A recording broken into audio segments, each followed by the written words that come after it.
Hi, second grade. So we're still focusing on the question, how did New York City technology and communication change from the 1700s to the 1900s? And in part one, we talked about what technology is and why people need it. So today we're going to be looking at what kinds of technology did people have in New York City over time. So let's imagine that you live in New Amsterdam. Your family wants to visit relatives who live in another community. How would you let their relatives know that they are planning to visit? Let's think. Well, back then, you would have to write a letter.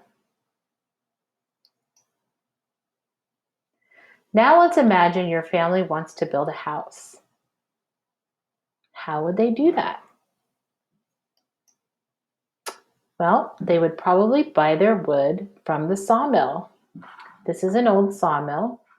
They were made on top of rivers, strong rivers, and the water would come through and it would spin this wheel, and then it would give people power inside because back then they didn't have electricity and they got their power from water. And this would help people cut wood, and people would get wood from here to buy and use to build their homes. All right, now let's think about this. How would you get your food?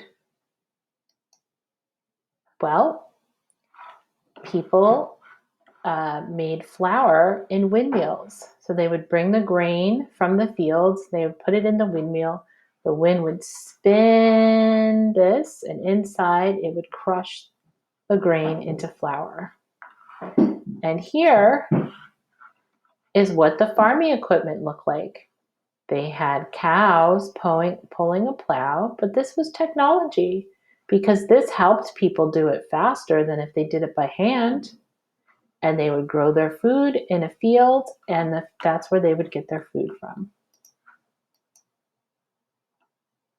So if you lived in New Amsterdam, how would you get around? Well, you might use a horse-drawn carriage coach here. So a horse would pull this, but they created these wheels and how you sat in there and the doors and how it pulled you around. This is all technology, but in the 1700s. So think about the technology that we just looked at. And what do you use today for the same needs? Were you already thinking about that? So if you wanted to send a letter now, you could use email or call somebody on the phone to let them know that you want to visit. If you're getting wood to build a house, this is what a modern sawmill looks like. It has all kinds of electrical power, big saws, and they can cut way more wood than they used to. Here is a modern day windmill. So the house part is gone and you don't need as many blades, and it can store a lot more power. And here's some modern farming equipment. So here's the same plow, no more horses, but a big machine that can plow a lot bigger fields and produce a lot more food. And here's a really modern car. This is a car that supposedly is going to be able to drive itself.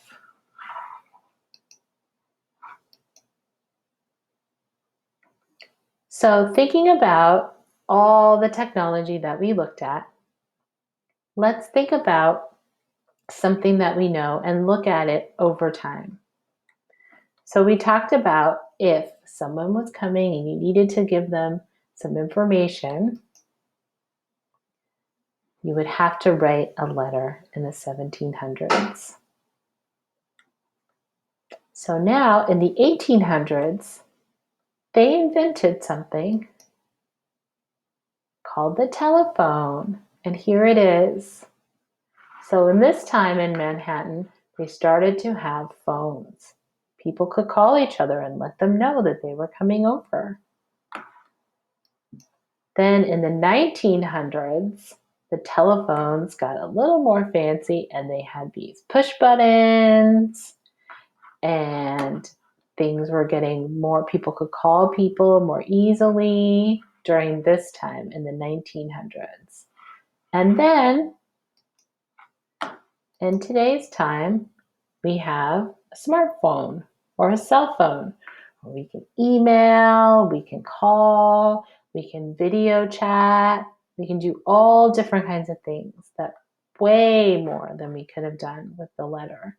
But what are they all used for? They're all used for the same need, and that is the need to be able to communicate with each other. So I hope you enjoyed looking at technology over time, and I'll see you next time, second grade.